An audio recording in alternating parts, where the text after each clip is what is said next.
सो अब हम लोग स्टार्ट करने जा रहे हैं second chapter which is polynomials. First of all let me give you an overview of the whole chapter. तो पूरे चैप्टर का एक ओवरव्यू हम देख लेते हैं कि हमें इस चैप्टर में क्या क्या पढ़ना है। अगर हम ओवरव्यू की बात करें, राइट, तो आपके एनसीईआरटी बुक में दो मेन टॉपिक्स हैं या दो मेन कॉन्सेप्ट हैं जो हमें इस चैप्टर में समझना है, और उन दोनों कॉन्सेप्ट पे बेस्ड दो एक्सरसाइजेस भी दिए गए हैं जिनको हम सॉल्व करेंगे। ये जो 3-4 लेक्चर होंगे इस चैप्टर के, तो इन 3-4 लेक्चर्स में पूरा का पूरा चैप्टर हम कवर करेंगे। तो जो पहला इंपॉर्टेंट टॉपिक जो हमें जानना है या कॉन्सेप्ट जो हमें जानना है वो है कि geometrical meaning of zeros of a polynomial. कि जो जीरोज होते हैं उनका जियोमेट्रिकल मीनिंग क्या है या ग्राफिकल सिग्निफिकेंस उनका क्या होता है, ये हमें समझना है। ठीक है, geometrical meaning of the zeros of a polynomial. तो एक तो ये बात हम लोग सीखेंगे कि जो जीरोज हैं उनका ग्राफिकल सिग्निफिकेंस क्या है या उनका ज्योमेट्रिकल मीनिंग क्या है। और जो दूसरा इंपॉर्टेंट कॉन्सेप्ट है जो हमें समझना है कि जीरोज और जो कोफिशिएंट है पॉलिनोमियल के, तो उनमें रिलेशन क्या है, राइट। तो रिलेशन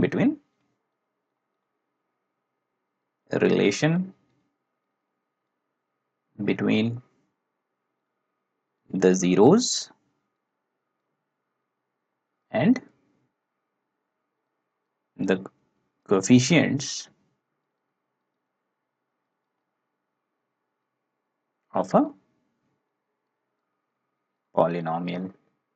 तो ये दो बातें हमें जाननी है, और इन्हीं दोनों कॉन्सेप्ट्स पे बेस्ड दो एक्सरसाइजेस दिए गए हैं एनसीईआरटी बुक में। तो ये जो पहला वाला कॉन्सेप्ट है इस पे बेस्ड 2.1 एक्सरसाइज 2.1 है, राइट। और जो दूसरा वाला कॉन्सेप्ट है उस पे बेस्ड है एक्सरसाइज 2.2। ठीक है, तो ये दो एक्सरसाइजेस हम लोग इनके भी प्रॉब्लम्स हम लोग सॉल्व करेंगे। ठीक है, ऑल राइट। तो इन दोनों टॉपिक्स को स्टार्ट करने से पहले, या इनफैक्ट ये जो पहला टॉपिक है जो geometrical meaning of zeros of polynomial, तो इस टॉपिक को स्टार्ट करने से पहले एक हम रीकैप कर लेते हैं कि 9th क्लास में पॉलिनोमियल्स के बारे में हम लोगों ने क्या क्या ऑलरेडी सीख रखा है। ठीक है, क्योंकि वो आना ज़रूरी है। ये जो चैप्टर है वो 9th क्लास वाले चैप्टर का कंटिन्यूएशन है, उसके हम आगे जस्ट बढ़ रहे हैं। तो अगर 9th वाली चीज़ें या जो कॉन्सेप्ट्स थे 9th क्लास में जो हमने पढ़े थे, अगर वो क्लियर नहीं है तो इन चीज़ों को समझ पाना, तुरंत से समझ पाना बहुत मुश्किल होगा। तो आप दो काम कर सकते हो। अगर 9th वाला जो कॉन्सेप्ट था, 9th में जो पॉलिनोमियल पढ़ा था, तो जिन स्टूडेंट्स को उसमें बहुत ज़्यादा प्रॉब्लम है तो मैं सजेस्ट करूंगा कि एक बार वो पूरा का पूरा चैप्टर एक बार आप अच्छे से रिवाइज कर लीजिए, उसके बाद फिर यहाँ पे आइए, बहुत अच्छे से समझ में आएगा।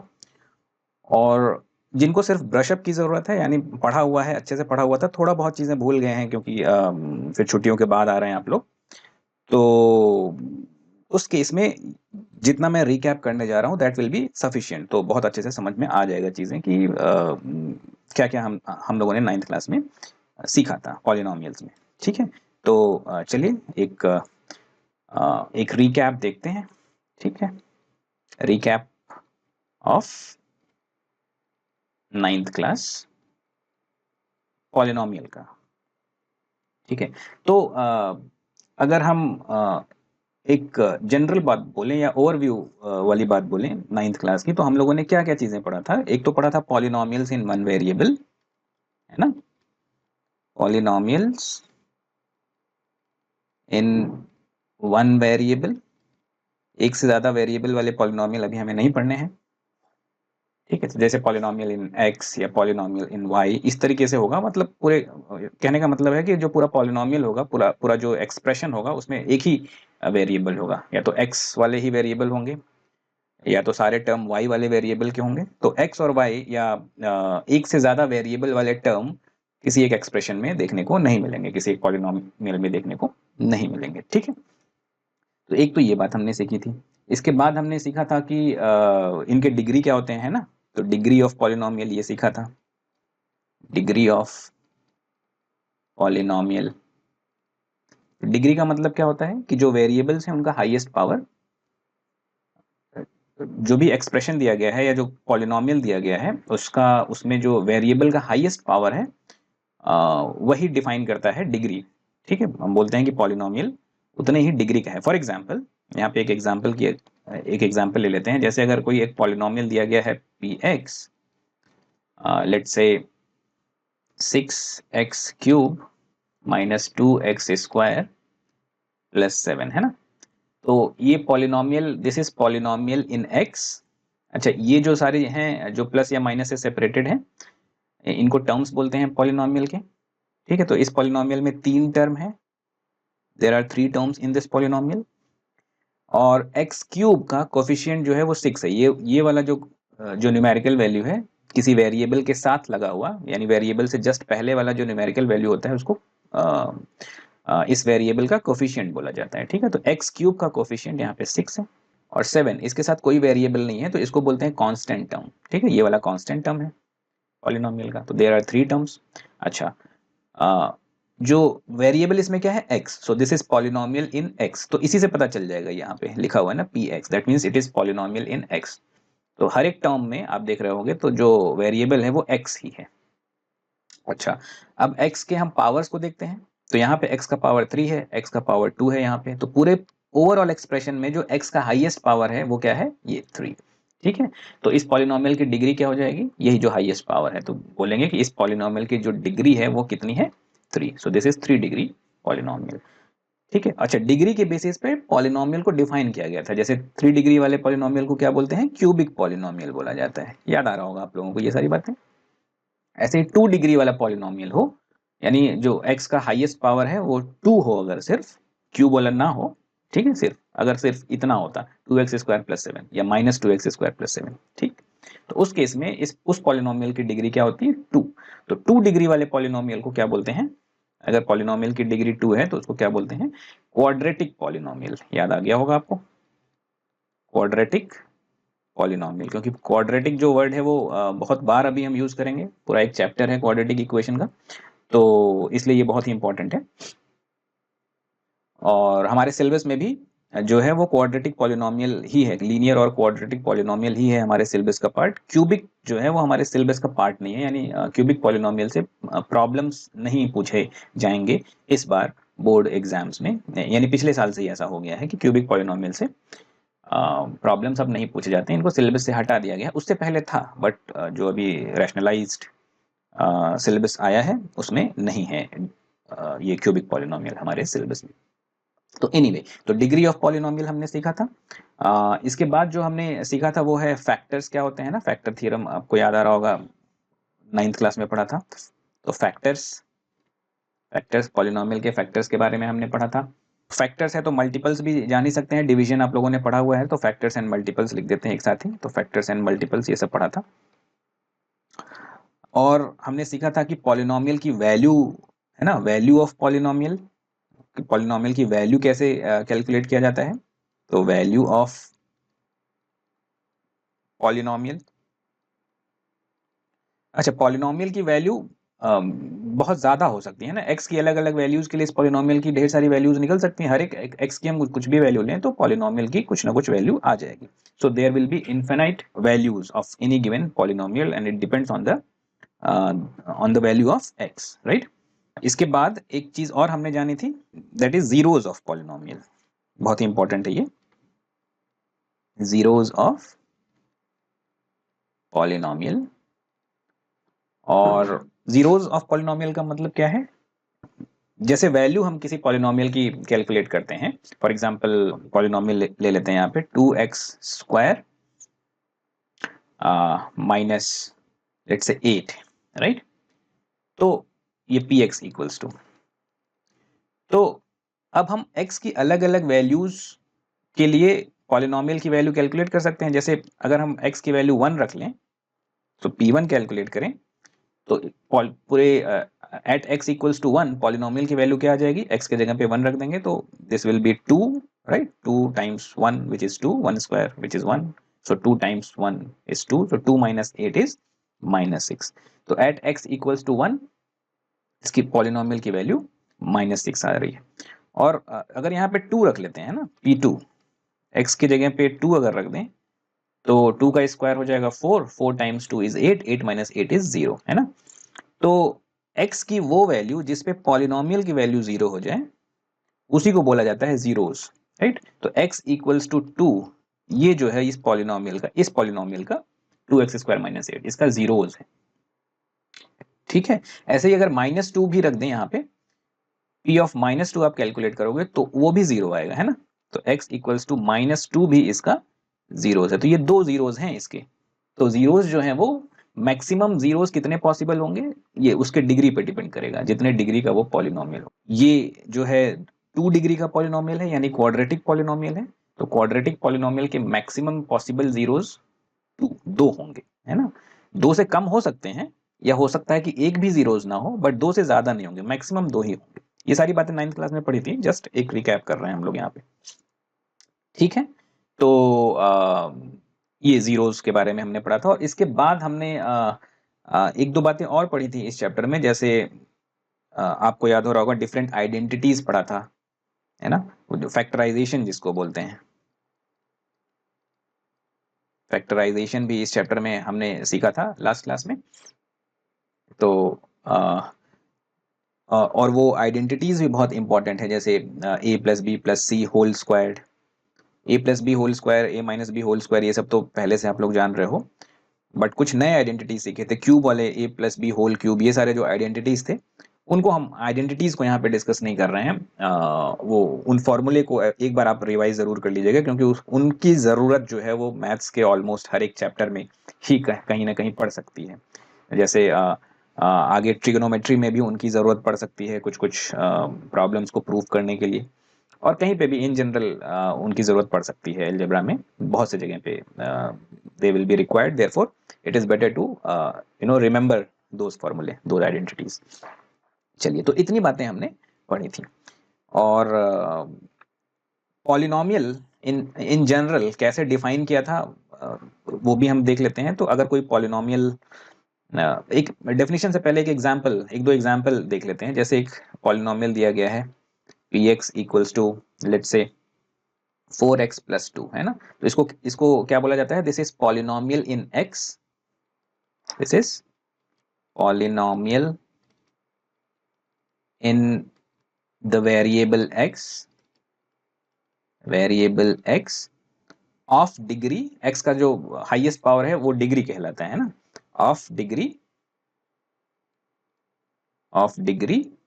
1, ठीक है। x का जो यहाँ पे जो वेरिएबल का हाईएस्ट पावर है वो 1 ही है, x का पावर 1।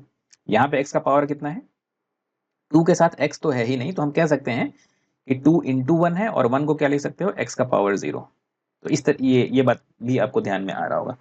तो अगर इस पॉलिनोमियल में, इसको एक बार मैं फिर से वैसा ही लिख देता हूँ, ठीक है। So this is polynomial in the variable x of degree 2। तो ये बात ध्यान में आ रही होगी आपको। ऐसे ही एक और पॉलिनोमियल अगर मैं लिख दूं py equals to let's say 2y square minus 3y plus 4।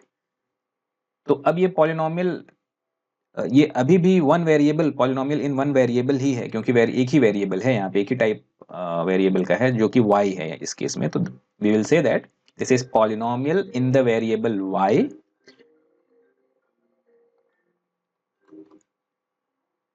polynomial in the variable y of degree। इस पॉलिनोमियल का डिग्री कितना है, ऑफ डिग्री, तो हाईएस्ट पावर, जो वेरिएबल का हाईएस्ट पावर है which is 2 here, right. So of degree 2।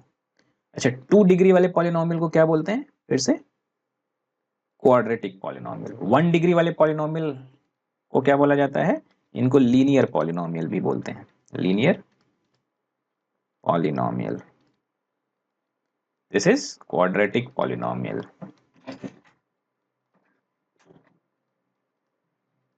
Quadratic polynomial, ठीक है।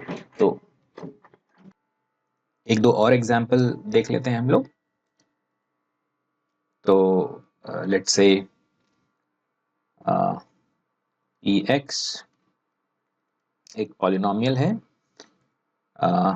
5x³ -4x² + x -√2। तो इस पॉलिनोमियल को अगर हम देखें तो this is polynomial in the variable x, है ना, ये x वेरिएबल वाला पॉलिनोमियल है और इसमें इस पॉलिनोमियल की जो डिग्री है वो 3 है, क्योंकि x का जो हाईएस्ट पावर है इस पॉलिनोमियल में या इस एक्सप्रेशन में वो 3 है। ठीक है, तो इसलिए इसकी डिग्री 3 हो गई। इस पॉलिनोमियल में टर्म्स कितने हैं? सो देयर आर 1, एक ये हो गया, ये दूसरा टर्म हो गया, ये तीसरा और ये चौथा, है ना, तो 4 टर्म्स हैं। और 3 डिग्री वाले पॉलिनोमियल को हम क्या बोलते हैं? क्यूबिक पॉलिनोमियल बोलते हैं। इस पॉलिनोमियल को क्या बोला जाएगा? इसकी डिग्री जो है वो कितनी है? 3। तो ऐसे पॉलिनोमियल को क्या बोलते हैं? Cubic polynomial. ठीक है, हम एक एग्जाम्पल और ले लेते हैं।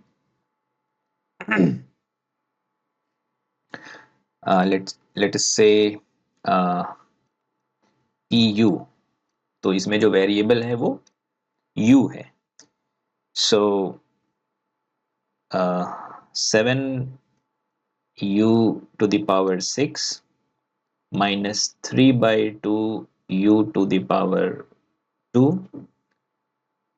+ u-8। तो अगेन ये एक पॉलिनोमियल है जिसमें 4 टर्म्स हैं, इसका वेरिएबल u है। सो हम कहेंगे कि this is polynomial in the variable u।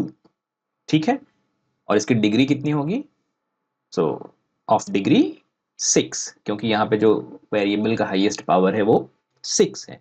ठीक है, तो मेरे ख्याल से आपको ये समझ में आ गया होगा कि पॉलिनोमियल क्या है और पॉलिनोमियल की डिग्री कैसे डिफाइन होती है और पॉलिनोमियल के टर्म्स क्या हैं, कोफिशिएंट्स क्या होते हैं। जैसे अगर यहाँ पे u² का कोफिशिएंट पूछा जाए तो क्या होगा?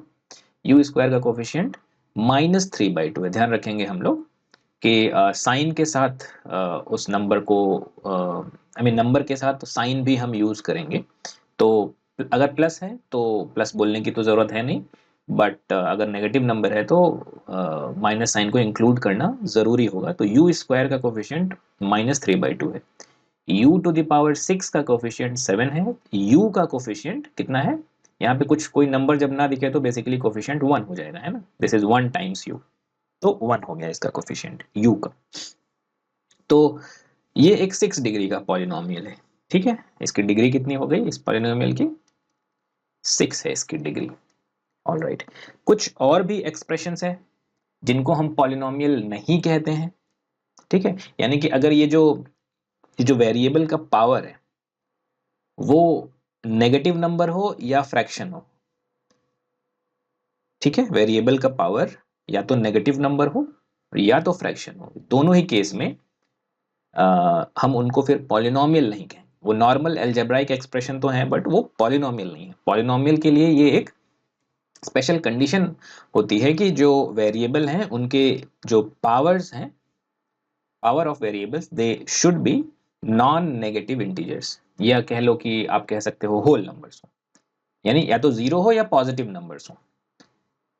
0 हो सकता है, जैसे अगर यहाँ पे हम बात करें जो -8 लिखा हुआ है, यहाँ पे वेरिएबल का पावर कितना है? 0 है।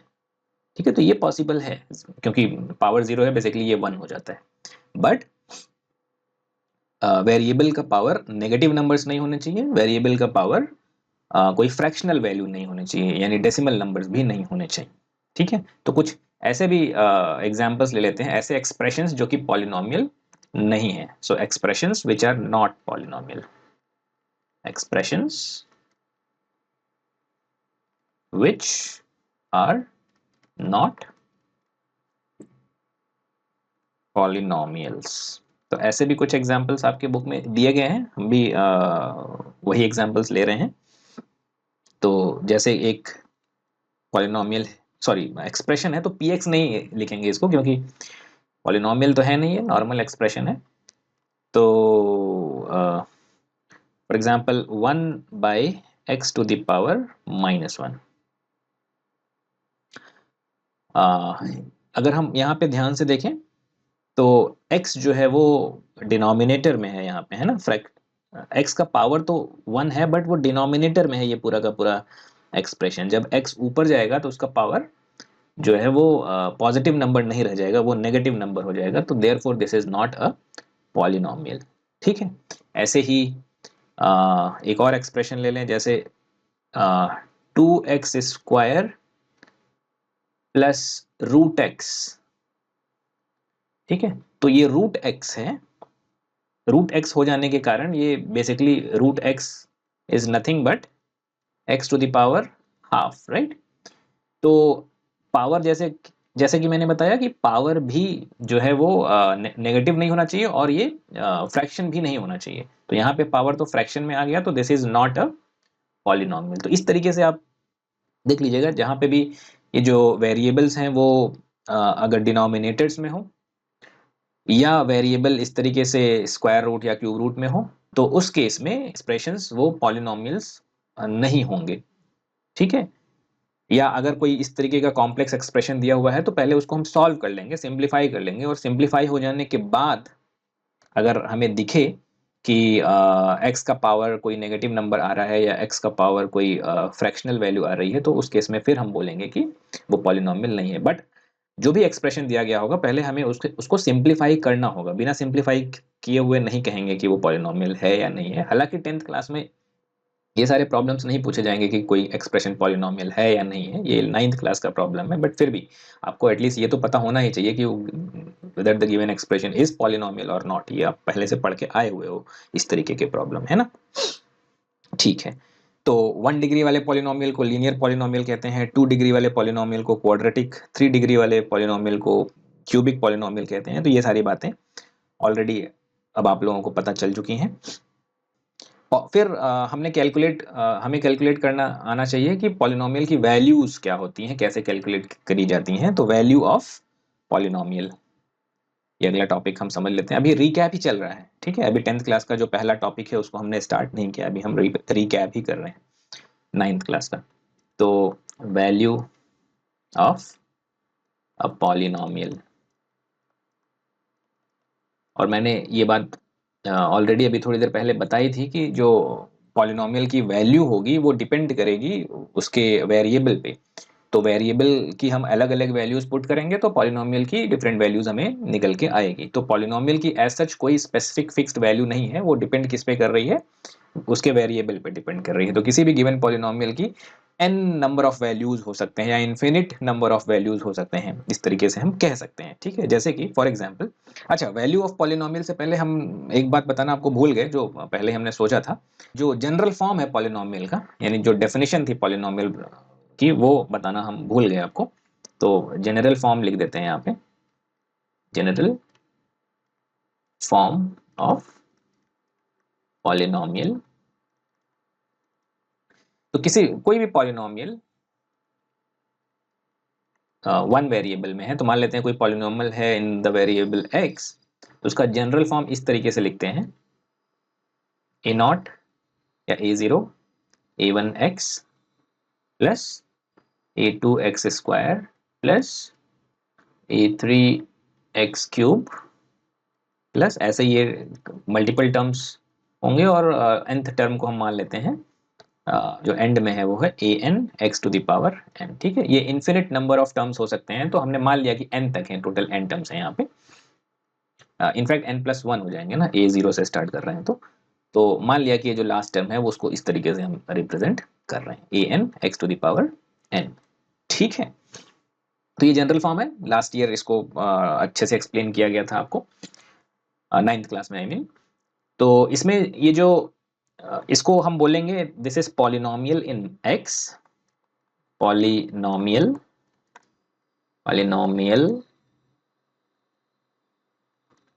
इन द वेरिएबल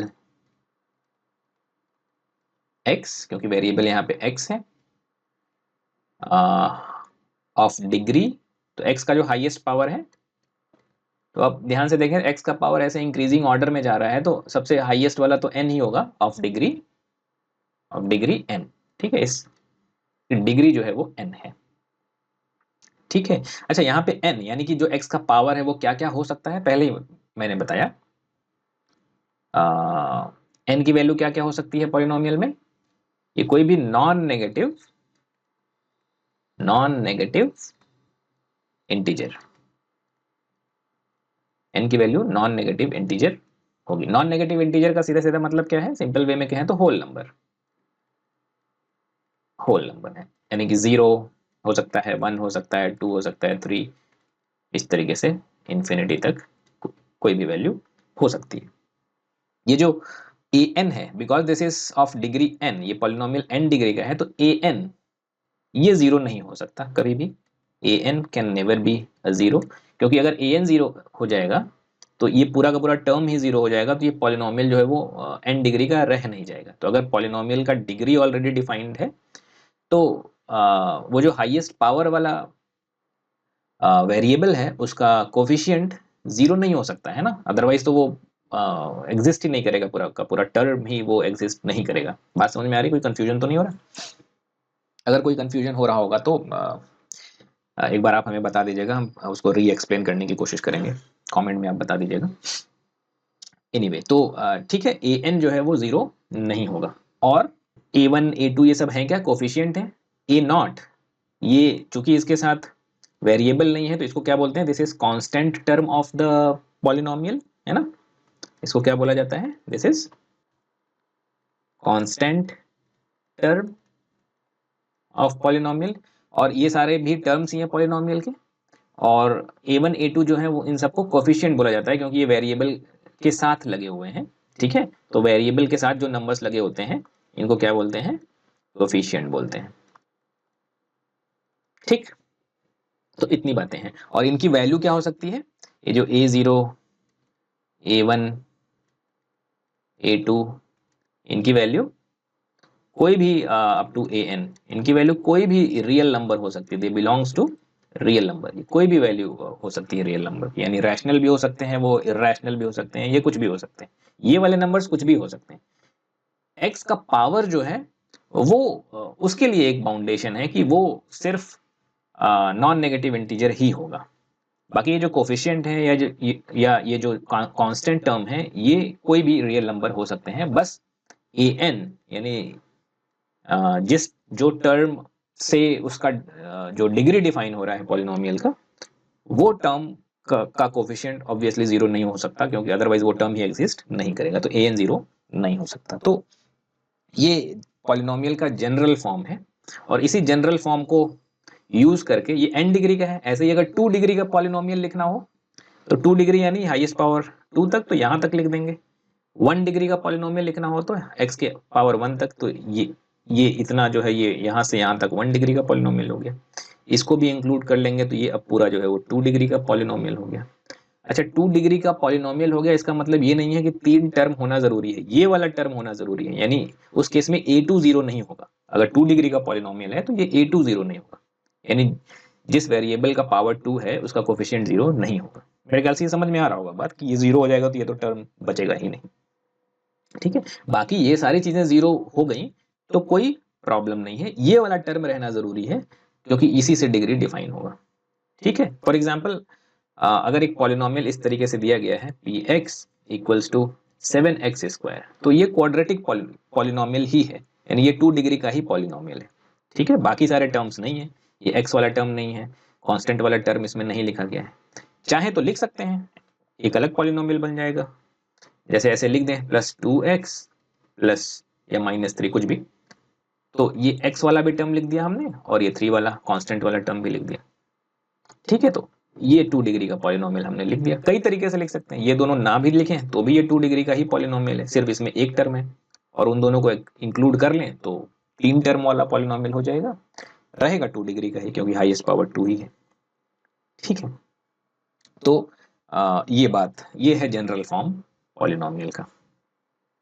तो इसी तरीके से अगर हम चाहें तो क्वाड्रेटिक पॉलिनोमियल का जो जनरल फॉर्म होगा वो कैसा लिखा जाएगा, या लीनियर पॉलिनोमियल से स्टार्ट करते हैं। जो लीनियर पॉलिनोमियल होगा, लीनियर पॉलिनोमियल का जो जनरल फॉर्म है वो कैसा होगा, इसका जनरल फॉर्म, तो पी एक्स इक्वल्स टू, वहां पे ए नॉट और ए वन लिखा हुआ था, उनके जगह पे हम ए और बी ले लेते हैं, क्योंकि अब हमें पता है कि इसमें ज्यादा टर्म तो होंगे नहीं, तो ए बी लेके भी हम अपना काम चला सकते हैं। ठीक है, तो ए या ए एक्स प्लस बी इस तरीके से लिख सकते हैं। ये वो ए नॉट वाला है और ये ए वन है, इस ए नॉट की जगह पे हमने बी ले लिया और ए वन की जगह पे ए लिख दिया है। ठीक है, तो यानी ये कांस्टेंट टर्म और ये कोफिशिएंट हो गया एक्स का, और ये जनरल फॉर्म हो गया लीनियर पॉलिनोमियल का। ऐसे ही क्वाड्रेटिक पॉलिनोमियल का जनरल फॉर्म क्या हो जाएगा, क्वाड्रेटिक पॉलिनोमियल का जनरल फॉर्म कैसे लिखेंगे, तो this is again going to be a polynomial in x, तो हम एक्स में ही पॉलिनोमियल ले रहे हैं अभी भी, तो a x square plus b x plus c. ठीक है, ये हो गया क्वाड्रेटिक पॉलिनोमियल का जनरल फॉर्म। एक चीज यहाँ पे जरूर हम मेंशन कर देना चाहते हैं यहाँ पे कि ए यहाँ पे जीरो नहीं हो सकता, जैसा कि मैंने पहले ही बताया था कि चूंकि ये लीनियर है, यानी इसी टर्म के कारण इस पॉलिनोमियल को हम लीनियर पॉलिनोमियल कह रहे हैं। अगर ए जीरो हो जाएगा तो ये लीनियर पॉलिनोमियल बचेगा ही नहीं, है ना, ये एक तरीके का कांस्टेंट पॉलिनोमियल, सिर्फ बी रह जाएगा, तो वो कांस्टेंट पॉलिनोमियल ऐसे पॉलिनोमियल को बोला जाता है। ठीक है, ऐसे क्वाड्रेटिक पॉलिनोमियल के केस में भी ये ए जीरो नहीं होगा, बाकी बी और सी जीरो हो सकते हैं, ये जीरो नहीं होगा, तो यहाँ पे भी ए नॉट इक्वल्स टू जीरो। ये जनरल फॉर्म है पॉलिनोमियल का, क्वाड्रेटिक पॉलिनोमियल का। क्यूबिक पॉलिनोमियल का भी जनरल फॉर्म देख लेते हैं। क्यूबिक पॉलिनोमियल जो है उसका जनरल फॉर्म कैसा होगा, तो पी एक्स, ये 3 डिग्री का होगा, है ना, तो 3 डिग्री का पॉलिनोमियल एक लिख लेते हैं। जनरल फॉर्म में लिखना है तो ऐसे लिख लेते हैं, a x cube plus b x square plus c x plus d, ऐसा हो जाएगा। ये जनरल फॉर्म है। इसमें जो बी सी डी है वो कोई रियल नंबर हो सकता है, ए भी कोई भी रियल नंबर हो सकता है एक्सेप्ट जीरो, तो ए यहाँ पे भी जीरो नहीं हो सकता, और ए बी सी डी जो है वो कोई भी रियल नंबर हो सकते हैं। ए के लिए एक कंडीशन लग गई है, ए जीरो नहीं होगा, जीरो को छोड़ के बाकी कोई भी रियल नंबर हो सकता है। ठीक है, तो ये क्यूबिक पॉलिनोमियल का जनरल फॉर्म हो गया।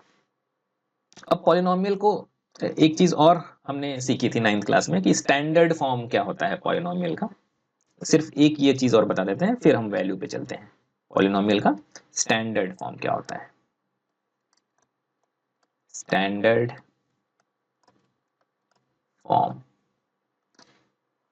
Of a polynomial.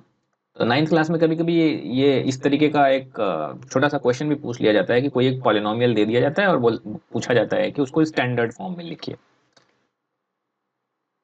पॉलिनोमियल, तो क्या होता है स्टैंडर्ड फॉर्म, अगर कोई पॉलिनोमियल इस तरीके से हमने लिखा हुआ है, लेट्स से एक पॉलिनोमियल लिखा है p x equals to 7x square minus 2x plus 3x cube minus 4x to the power 4 plus 2। अब ये है तो पॉलिनोमियल ही,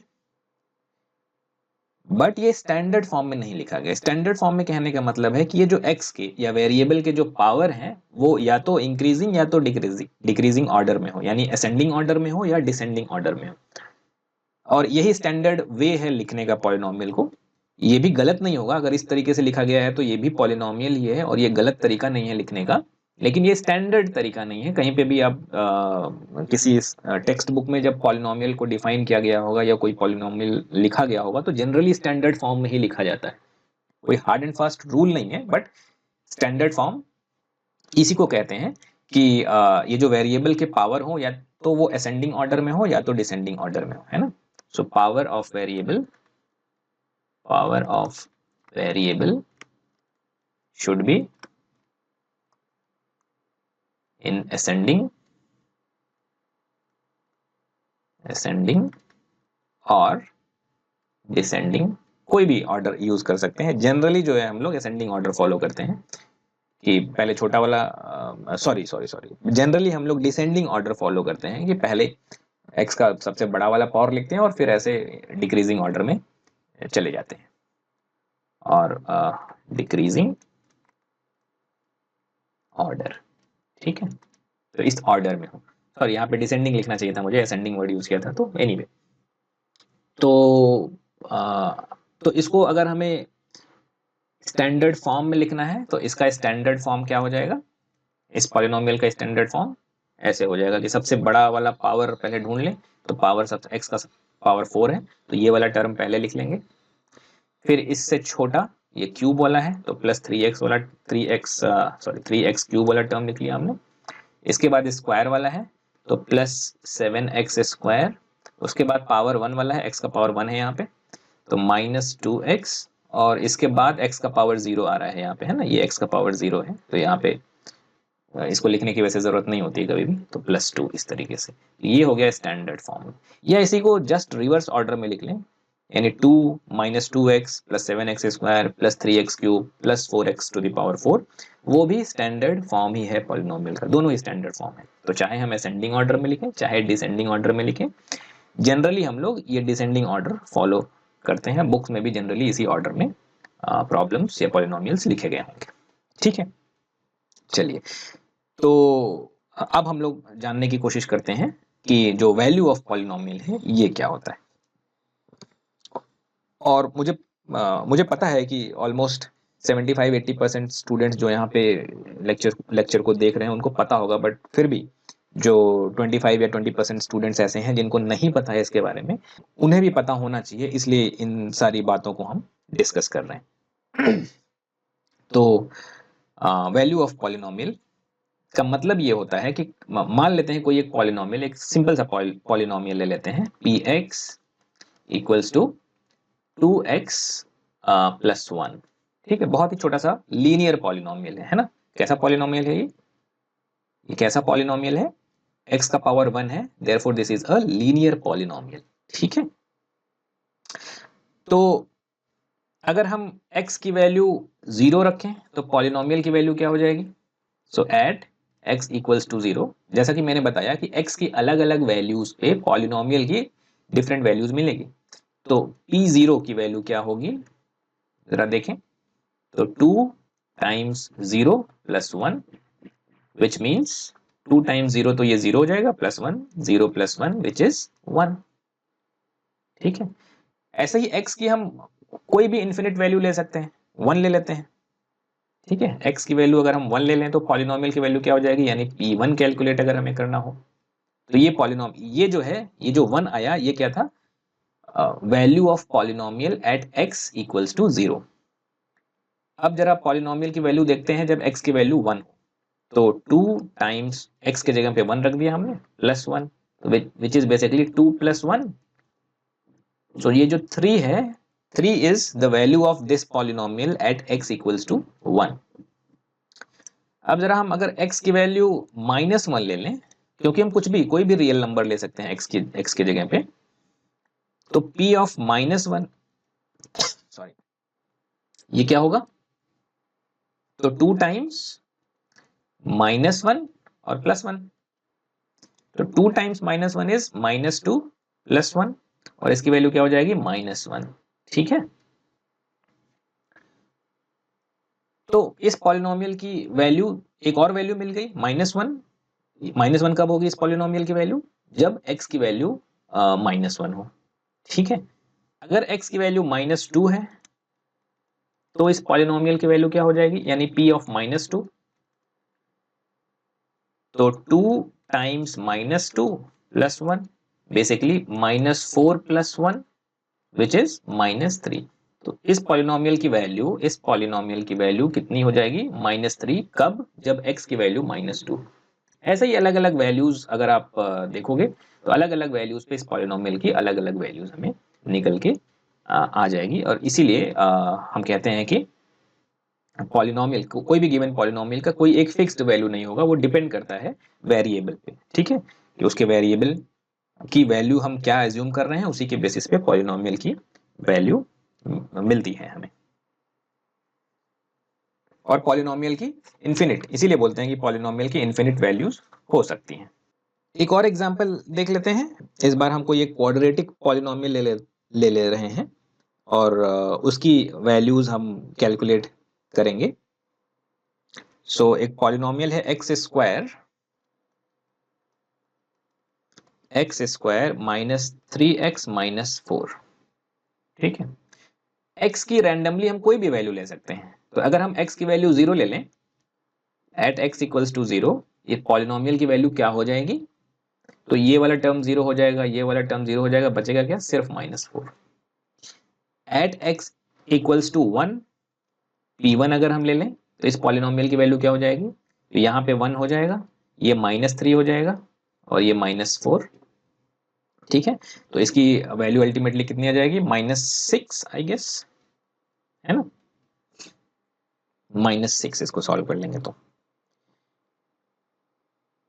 तो अलग अलग x की अलग अलग वैल्यूज पे हमें पॉलिनोमियल की डिफरेंट वैल्यूज मिल जा रही हैं। तो अगर हम इस पॉलिनोमियल की वैल्यू -1 ले लें तो क्या होगा? अगर हम इस पॉलिनोमियल की वैल्यू -1 सॉरी अगर हम इस पॉलिनोमियल की वैल्यू -1 पे कैलकुलेट करें, यानी x इक्वल्स टू -1 पे इस पॉलिनोमियल की क्या वैल्यू होगी चेक करें। तो -1 का स्क्वायर माइनस ऑफ 3 टाइम्स -1 -4, इसको फर्दर सॉल्व करेंगे अगर तो क्या हो जाएगा? ये 1 और +3 -4, so this is nothing but 4 -4, तो ये वैल्यू 0 हो गई। ठीक है, तो जब हम x की वैल्यू -1 रख रहे हैं तो px क्या हो जा रहा है? यानी पॉलिनोमियल क्या हो जा रहा है? 0 हो जा रहा है ना? x के जगह पे -1 रखने पे पॉलिनोमियल क्या हो जा रहा है? पॉलिनोमियल की वैल्यू 0 हो जा रही है। देखिए, x के जगह पे जैसे ही -1 हमने रखा तो जो पॉलिनोमियल था वो हमें पॉलिनोमियल की वैल्यू 0 हो गई। तो x की ये वाली वैल्यू जिसपे पॉलिनोमियल की वैल्यू 0 हो जाए उसको हम जीरोस बोलते हैं, यानी x की वैल्यू को जीरोस बोलते हैं। x की वो value, so zeros of a polynomial is value of x eight which value of polynomial becomes 0। या चूंकि ये पॉलिनोमियल x में ही डिफाइन किया गया है तो इसलिए मैं x जो है वो यूज कर रहा हूं डेफिनेशन में। अदरवाइज इसको ज्यादा प्रिसाइजली अगर डिफाइन करना है तो हम इस तरीके से डिफाइन करेंगे। देखिए, zeros of a polynomial is the value of the variable, है ना? वो वेरिएबल चाहे x हो या y हो, कुछ भी हो। So the value of variable eight which the value of polynomial becomes 0। ठीक है, तो इस तरीके से इसको हम डिफाइन करेंगे, जीरोस ऑफ अ पॉलिनोमियल। तो कोई भी रियल नंबर अल्फा, मान लेते हैं कोई अल्फा जो है वो एक रियल नंबर है, रियल नंबर। ठीक है, रियल नंबर यानी कि कोई भी रैशनल या इरैशनल नंबर है। ये नेगेटिव नंबर भी हो सकता है, पॉजिटिव भी हो सकता है, फ्रैक्शन भी हो सकता है, रूट वाले नंबर भी हो सकते हैं, कुछ भी हो सकता है, पाई भी हो सकता है। पाई भी रियल नंबर ही है। तो अगर कोई पॉलिनोमियल px है, ठीक है, कोई एक पॉलिनोमियल px है, एक जनरल फॉर्म लिख लेते हैं, let's say ax plus b, और p अल्फा होने पे कोई एक नंबर या x के जगह पे अल्फा रखे तो पॉलिनोमियल पूरा का पूरा पॉलिनोमियल क्या हो गया? वो 0 हो गया। तो हम बोलते हैं कि alpha is the zeros of polynomial. उस केस में alpha is the zeros of polynomial px। ठीक है, अच्छा, जीरोस निकालने का तरीका कैसे फाइंड आउट करेंगे जीरोस किसी पॉलिनोमियल का? तो जो भी गिवन पॉलिनोमियल है उसको 0 से इक्वेट कर देते हैं, क्योंकि ये 0, ये वाला टर्म 0 होना चाहिए ना। तो ax प्लस b 0 होने के लिए x की क्या वैल्यू होनी चाहिए? अब x, ये तो लीनियर इक्वेशन टाइप का प्रॉब्लम हो गया, तो x की वैल्यू निकाल लो। तो -b/a। देखो, अगर यहाँ पे हम x की वैल्यू -b/a रख दें तो ये पूरा का पूरा 0 हो जाएगा। तो हम बोलेंगे इस केस में ये जो जनरल फॉर्म है इसमें -b/a is the zeros of this polynomial, है ना? यहाँ पे x के जगह पे -b/a कर दें तो a कैंसिल हो जाएगा, बचेगा -b plus b which is 0। ठीक है, तो जीरोस कंप्यूट करने के लिए हम लोग जो px है उसको जीरो से इक्वेट कर देते हैं। जो भी पॉलिनोमियल दिया गया होगा, जनरली जीरोज अगर हमें कैलकुलेट करना होगा पॉलिनोमियल का, या कैलकुलेट जब करना होता है 9th क्लास में आप लोगों ने किया हुआ है, तो जो पॉलिनोमियल होगा वो या तो लीनियर होगा या तो क्वाड्रेटिक होगा, क्योंकि क्यूब वाला अब जो क्यूबिक पॉलिनोमियल है अब वो हमारे सिलेबस का पार्ट नहीं है। तो क्वाड्रेटिक पॉलिनोमियल को भी जीरो से इक्वेट कर देते हैं और फिर क्वाड्रेटिक जो जो पॉलिनोमियल है उसको फैक्टराइज करके अल्टीमेटली उसको एक्स की वैल्यूज हम कैलकुलेट कर लेते हैं। थोड़ा थोड़ा ध्यान में आ रहा होगा आपको शायद, क्योंकि पूरी बातें मैं यहाँ पे अब नहीं बताने जा रहा हूँ कि फैक्टराइज कैसे करते हैं और वो सारी चीजें। वो जैसे जैसे प्रॉब्लम्स हम डिस्कस करेंगे, जब हम कॉन्सेप्ट्स एक्सप्लेन करेंगे, तो उस समय इन सारी चीजों को डिस्कस कर लेंगे फिर हम। ठीक है, तो अभी तो एक बात, ये जो नई बात है ये समझ में आ गई, जीरोज ऑफ पॉलिनोमियल। मुझे लगता है मैं जीरोज ऑफ पॉलिनोमियल पे ही ये पहला जो हमारा लेक्चर है उसको स्टॉप कर दूंगा, क्योंकि ऑलरेडी ये काफी बड़ा लेक्चर हो जाएगा। मुझे लग रहा है काफी चीजें हमने यहाँ पे डिस्कस करी हुई हैं। तो एक तरीके से ये इंट्रोडक्टरी क्लास हो गया आपका, जिसमें हमने सब कुछ एक चैप्टर का एक ओवरव्यू बताया है, और जो 9th क्लास की बातें थी उनको रिकैप किया हुआ है यहाँ पे। यानी पूरा का पूरा जो 9th क्लास था, जो हमने पॉलिनोमियल पढ़ा था, वो इस एक लेक्चर में जो है वो कंप्लीट कर लिया है। ठीक है, रिव्यू कर लिया एक तरीके से उसको। तो जीरोज ऑफ पॉलिनोमियल, जैसा कि अभी हम बात कर ही रहे थे कि जब हम वैल्यू ऑफ पॉलिनोमियल, किसी पॉलिनोमियल की वैल्यू कैलकुलेट करते हैं और एक्स की अलग अलग वैल्यूज जब हम उसमें रखते हैं पॉलिनोमियल में, तो पॉलिनोमियल की डिफरेंट वैल्यूज आती है। तो ऐसा हो सकता है कि एक्स की किसी वैल्यू के लिए पॉलिनोमियल जीरो हो जाए। ठीक है, तो उस केस में वो जो एक्स की वैल्यू हमने यूज करी थी जिसपे पॉलिनोमियल जीरो हो गया, एक्स की उस वैल्यू को जीरोज बोला जाता है पॉलिनोमियल का। ठीक है, यही सिंपल सा कॉन्सेप्ट है। मुझे लगता है कि समझ में आ गया होगा आप लोगों के। ठीक है, तो इसको बहुत शॉर्ट में अगर डिफाइन करना हो तो मैं डिफाइन भी कर दे रहा हूं। A real number alpha, a real number alpha is called a zero of polynomial, is called a zero of polynomial px। ठीक है, किसी पॉलिनोमियल px का जीरो उसको बोलते हैं px, और ऐसे लिखेंगे इफ, कब बोलेंगे इसको zero, if p alpha equals to zero. यानी x की जगह पे अल्फा रखने पे पॉलिनोमियल की वैल्यू अगर जीरो आ जाए तो हम बोलते हैं कि अल्फा, ये जो अल्फा है ये जीरोज है ना। अच्छा, जीरोज या जीरो क्या यूज करें, जीरोज बोलें या जीरो? अगर एक है तब तो जीरो ही बोलेंगे, लेकिन एक से ज्यादा, क्योंकि जो जीरोज हैं वो एक से ज्यादा भी हो सकते हैं किसी पॉलिनोमियल के, है ना, तो उस केस में हम जीरोज यूज करते हैं। ठीक है, और किसी भी गिवन पॉलिनोमियल के कितने जीरोज होंगे उसके लिए हम पॉलिनोमियल की डिग्री देखते हैं। तो पॉलिनोमियल की जितनी डिग्री होगी उस पॉलिनोमियल के उतने ही मैक्सिमम पॉसिबल जीरोज होंगे। उससे कम भी हो सकते हैं बट उससे ज्यादा नहीं। तो जैसे क्वाड्रेटिक पॉलिनोमियल है, उसके पॉसिबल जीरोज कितने हैं, मैक्सिमम पॉसिबल जीरोज वो 2 है, क्योंकि उसकी डिग्री 2 है, तो उसमें 2 से ज्यादा जीरोज नहीं होंगे, 2 से कम हो सकते हैं। ये भी हो सकता है कि एक भी जीरोज ना हो। एक भी जीरोज ना हो का क्या मतलब है कि कोई एक ऐसा पॉलिनोमियल, जैसे कि पॉलिनोमियल ले लेते हैं p x equals to x square plus 1। अब हम x की कोई भी वैल्यू ले लें, ये कभी भी जीरो होगा ही नहीं, है ना। अगर हम x के जगह पे जीरो रखें तो ये जीरो हो जाएगा, 0 प्लस 1, तो इसकी ओवरऑल वैल्यू जीरो हो जाएगी। आप चेक कर लो, p0 कैलकुलेट करो, तो ये 0 प्लस 1 तो 1 आ गया। x के जगह पे 2 रख दें तो भी इसकी वैल्यू कुछ तो आएगी ही, इसका 4 प्लस 1 5 हो जाएगी। -2 रख दें तो भी 5 आएगी। तो ये कभी भी जीरो होगा ही नहीं। तो इस पॉलिनोमियल का जीरोज जो है वो एक भी जीरोज नहीं है ना। तो ऐसा हो सकता है कि गिवन पॉलिनोमियल का कोई भी जीरो ना हो या कोई भी जीरोज ना हो, ये पॉसिबिलिटी है। लेकिन मैक्सिमम पॉसिबल जीरोज कितने होंगे इस पॉलिनोमियल, क्योंकि ये क्वाड्रेटिक पॉलिनोमियल है, और अगर आपसे कभी कोई पूछे कि इसके मैक्सिमम पॉसिबल जीरोज कितने हो सकते हैं, तो 2 हो सकते हैं, क्योंकि इसका डिग्री 2 है। तो ये तो आंख बंद करके तुरंत हम कह सकते हैं कि 2 से ज्यादा नहीं हो सकते, उससे कम हो सकते हैं, और हो सकता है कि एक भी ना हो, बट 2 से ज्यादा नहीं होंगे। ठीक है, तो डिपेंड करता है कि क्वेश्चन पूछा कैसे जा रहा है। क्वेश्चन ये भी पूछा जा सकता है कि इस पॉलिनोमियल के जीरोज क्या होगा। उस केस में आपको समझाना होगा कि इसका कोई जीरोज नहीं होगा, क्योंकि ये x की किसी भी वैल्यू के लिए पॉलिनोमियल की वैल्यू जीरो नहीं होगी कभी भी, ठीक है। मतलब अभी फिलहाल तो x की किसी भी रियल वैल्यू के लिए इस बात को हम ध्यान रखेंगे कि x की कोई भी रियल वैल्यू के लिए इस पॉलिनोमियल की वैल्यू जीरो नहीं होगी। और अगर ये पूछा जाए कि इसके कितने पॉसिबल जीरोज हैं, तो हम कह देंगे कि इसके जो possible zero, because this is a quadratic polynomial, hence it can have maximum of 2 zeros, उससे ज्यादा नहीं हो सकता, ठीक है। तो डिपेंड करता है क्वेश्चन कैसे पूछा जा रहा है, तो उसी के बेसिस पे आप अपना ऑप्शन चूज करोगे।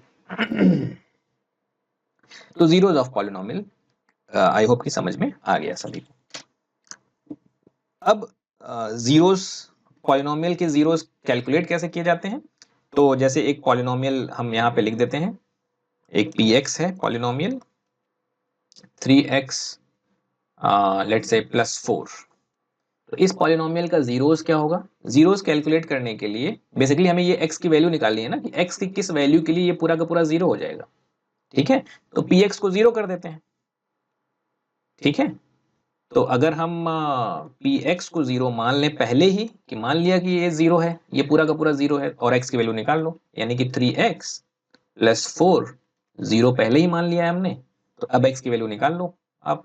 तो 3x इक्वल्स टू -4, x की वैल्यू क्या हो जाएगी, -4/3।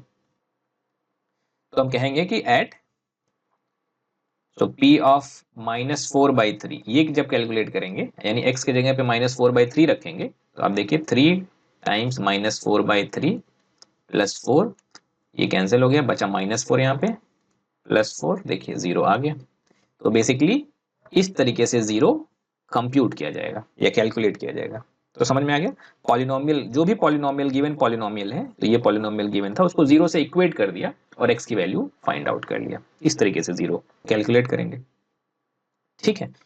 और जो इनके कोफिशिएंट और जीरोस के बीच में जो रिलेशन है, वो भी अगर हम समझने की कोशिश करें, क्योंकि लीनियर पॉलिनोमियल के कोफिशिएंट्स और उनके जीरोस के बीच में जो रिलेशन है, वो हमने 9th क्लास में सीखा हुआ है कि क्या होता है। तो अगर हम एक लीनियर, जनरल लीनियर पॉलिनोमियल यहाँ पे लिख दें, px equals to ax plus b, तो यहाँ पे b जो है वो कांस्टेंट टर्म है, a जो है वो x का कोफिशिएंट है, ठीक है।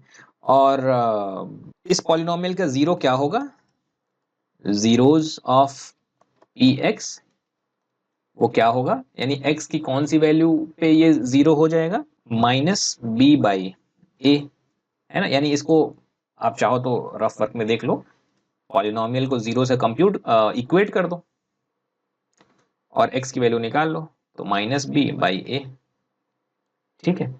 तो जीरोज और उनके कोफिशिएंट्स के बीच में एक रिलेशन हमें मिल गया कि zeros of linear polynomial,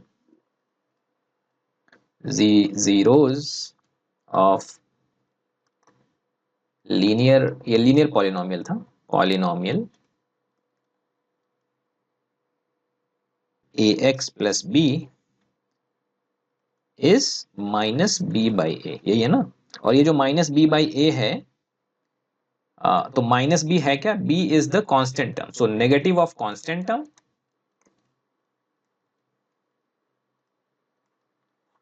over coefficient of x, over coefficient of x। ये फॉर्म यूज करके हम लीनियर पॉलिनोमियल के जीरोस बिना कुछ कैलकुलेशन किए ही बता सकते हैं, negative of constant term over coefficient of x। For example, I think ये लास्ट एग्जाम्पल भी है, या एक एग्जाम्पल चाहेंगे तो और ले लेंगे। फॉर एग्जाम्पल, एक लीनियर पॉलिनोमियल हम यहाँ पे लिखते हैं, लेट्स से 2x - 3, ठीक है। अब इसका जीरोस पूछा जाए, तो अभी अभी जस्ट मैंने बताया कि जीरोस वाला जो रिलेशन अभी हमने लिखा था, लीनियर पॉलिनोमियल का जीरोस क्या होता है, -b/a, ठीक है। और अगर इसको लीनियर पॉलिनोमियल से कंपेयर किया जाए, तो जनरल जो स्टैंडर्ड फॉर्म है, तो ax प्लस b होता है लीनियर पॉलिनोमियल, यानी यहाँ पे a की वैल्यू 2 है और b की वैल्यू -3 है ना। a तो 2 है, इस जो गिवन पॉलिनोमियल है यहाँ पे ये a है, और b जो है ये 3 ये b है।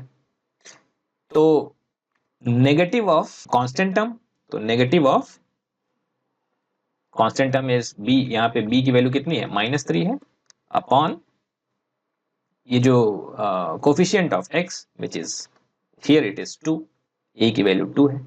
इसको आप सॉल्व करोगे तो हमें क्या मिल जाएगा 3/2।